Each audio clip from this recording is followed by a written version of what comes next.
Dans un contexte de tensions persistantes à l'est de la République démocratique du Congo, l'arrestation de Didier Ilani Nanga, présenté comme le petit frère de Corneille Nanga, ancien président de la Commission électorale nationale indépendante et actuel coordinateur de l'Alliance Fleuve Congo, allié du M23, continue de susciter d'indignation au sein de sa famille. Détenu depuis janvier dans les locaux de l'Agence nationale des renseignements à Isiro, dans la province de Haut-Ouele, Didier Ilani Nanga est au cœur d'une affaire que ses proches qualifient de persécutions ciblées par des autorités congolaises. Cette affaire s'inscrit dans une vague plus large d'interpellations touchant les membres du clan Nanga accusés de liens avec des activités rebelles.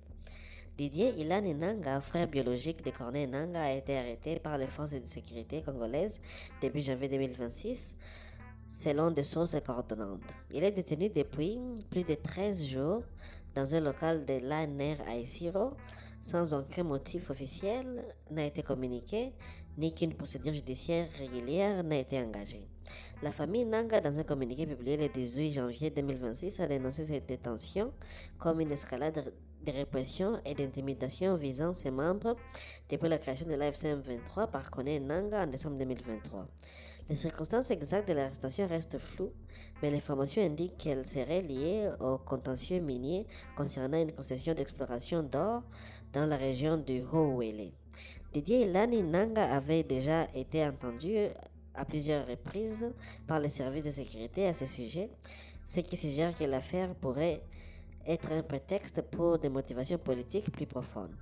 La province du Haut-Ouele est riche en ressources minières et est un terrain sensible où les enquêtes sur le réseau de financement des groupes armés comme l'AFM M23 se multiplient depuis 2 ans.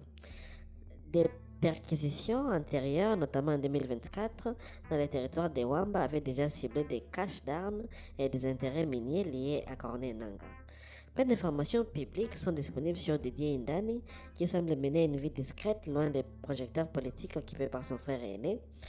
Décrit comme un membre ordinaire de la famille Nanga originaire du Haut-Ouele, il n'a pas été impliqué publiquement dans les activités politiques ou rebelles de Corneille.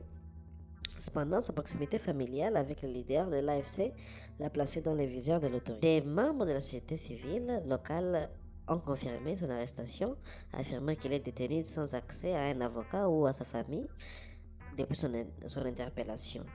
Des rumeurs circulent sur sa possible transfert vers Kinshasa, mais rien n'a été confirmé à ce jour. La famille Nanga n'a pas tardé à réagir. Gabriel Bienvenu Nanga, un parent basé à Paris, a déclaré dans un communiqué familial que cette arrestation s'inscrit dans une campagne systématique d'harcèlement. Certains Nangas sont détenus dans des prisons et cachets de l'ANR et de la DEMIAP, dont 4 condamnés à mort depuis juillet 2024. Plusieurs dizaines de Nangas sont en exil, tandis que d'autres sont interdits de déplacement hors Isiro. Il accuse les autorités de pratiquer des pratiques répétées de convocations arbitraires et de détention, des menaces visant à soumettre tous les Nangas à la peur et à la terreur. La famille appelle la communauté internationale et les organisations de défense des droits humains comme Amnesty International ou Human Rights Watch et les autorités congolaises à intervenir pour mettre fin à ces persécutions et garantir les droits fondamentaux de ses membres. Nous sommes des citoyens congolais ordinaires, victimes collatérales des choix politiques d'un seul, a ajouté Gabriel Nanga. Cette affaire n'est pas isolée. Depuis que Corneille Nanga a lancé l'AFC en alliance avec l'M23, un groupe rebelle actif à l'est de la RDC et accusé de crimes de guerre, les autorités ont multiplié les actions contre sa famille élargie. 4 membres ont été condamnés à mort en juillet 2024 lors d'un procès militaire à Kinshasa, dont les demi-frères Bassane Nanga, actuellement incarcéré à la prison militaire de Ndolo. Bassane est arrêté en décembre 2023 dans une concession appartenant à Corneille et poursuivi pour trahison, participation à un mouvement insurrectionnel et crimes de guerre. D'autres proches touchés sont l'épouse de Corneille, Yvette Lubanda, et son beau-frère Fabrice Lubala, sont en exil en Europe. Les frères cadets Christophe Nanga, ancien gouverneur de Haut-Ouele et sénateur, a fui à Dubaï en mars 2025 après des menaces de confiscation de ses biens. Au moins une dizaine de neveux et cousins sont détenus dans divers lieux et plusieurs dizaines de membres de la famille ont quitté la RDC pour des pays frontaliers, l'Afrique ou l'Amérique, au cours des 2 dernières années.